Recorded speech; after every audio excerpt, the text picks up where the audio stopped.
Pirms pāris dienām burtiski medijos arī tika dažādas fotogrāfijas publicētas ar tā saucamajiem Islāma valsts kaujiniekiem, kur viņi ir ielikuši fotogrāfiju, kā Romā pašā centrā. Viņi saka, ka mēs esam gatavi uzbrukt, un tie cilvēki jau ir reāli tikuši tiešām iekšā Eiropas Savienībā. Kā Latvija ir gatava aizsargāties no šāda tipa uzbrukumiem? Es gribētu teikt, ka, lai kā man gribētos ticēt visam, ko rāda televizorā, droši vien es to neuztvertu kā pamat patiesību, ka tas, kas parādās internetā vai kādā citā masu mēdījā, tiešām ir tas, kas ir realitāte.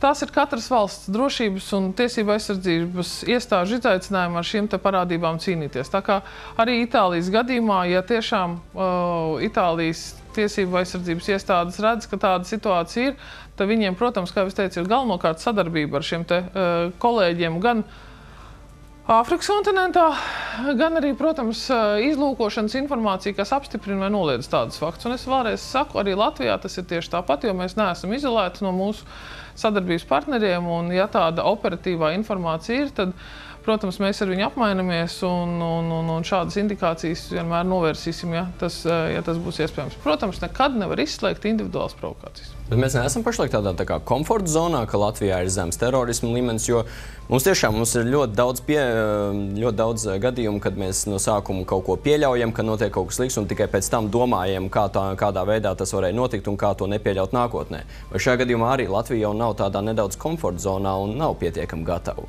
Es vienkārši dažreiz apbrīnoju to žurnālistu vēlmi, gan no iekšlietu ministra, gan no manis izspiest šo te apgalvojumu, ka pie mums viss ir slikti vai rīt tūlīt viss būs slikti. Es gribētu vēlreiz atkārtot. Latvijā šobrīd ir zems terorisma draudu līmenis, un tāds viņš arī šobrīd ir atbilstoši tai operatīvai informācijai, kādā strādā iekšlietu un ne tikai iestādes sadarbībā arī ar saviem kolēģiem Eiropā. Es nestāstīšu situāciju, ka mēs tagad, tūlīt jau būsim gatavi, ka šeit kaut kas slikts notiks. Latvijas pamatapdraudējums ir, protams, šobrīd tas, ka ir Eiropas Savienības prezidentūra, kad ir pastiprināta Latvijai pievērst starptautisko arī droši vien individu, uzmanību, ka Latvijā varētu veidot kādas provokācijas, bet arī tāpēc mēs šobrīd strādājam šādā pastiprinātā režīmā, arī tāpēc ir šie visi pastiprinātie drošības pasākumi kaut vai šodien, rīt, ko jūs redzēsiet saistībā ar šo te prezidentūras austrumu samitu norisi. Bet attiecībā uz komforta zonu es teiktu tā, terorisms, ja būtu tās panacēja, tās zāles, lai apkarotu terorismu visās tā izpausmēs un ar 100%, šo te efektu, tad droši vien Eiropas Savienībā un visā pasaulē viņš nebūtu, un valstīs, kurās tas ir daudz nopietnākā līmenī, viņiem jau sen tas būtu izdevies. Es varu tikai novēlēt, lai viņiem tas izdodās vēl vairāk, un pamatā šim te darbam tiešām ir informācijas apmaiņa, operatīvās informācijas, izlūka informācijas apmaiņa, ar kuru tad, ja mēs labi sadarbojamies ar mūsu kolēģiem, mēs spējam ātrāk identificēt šīs te personas. Jo mūsu galvenie datumi, protams, kas ir ar iespējamām provokācijām, ir 16. marts, 9. maijs, un to mēs savā reģionā ar tiem apdraudējumiem, kas mums ir mūsu reģionā, arī strādājam. Bet principā mēs visi zinām, tas ir islāms, tā ir cita kultūra absolūti. Viņi raksta no otras puses, viņiem ir tomēr arī citas vērtības un citu uzskatu, vai tā integrēšanās tiešām Latvijā un Latvijas kultūrā varētu viņiem būt pietiekami raita, pieņemsim šo pāris gadu laikā, un jautājums, vai viņi vispār to vēlētos, jo, cik zināms, arī šīs te kultūras pārstāvji parasti savās grupās mēģina vairāk vai mazāk dzīvot.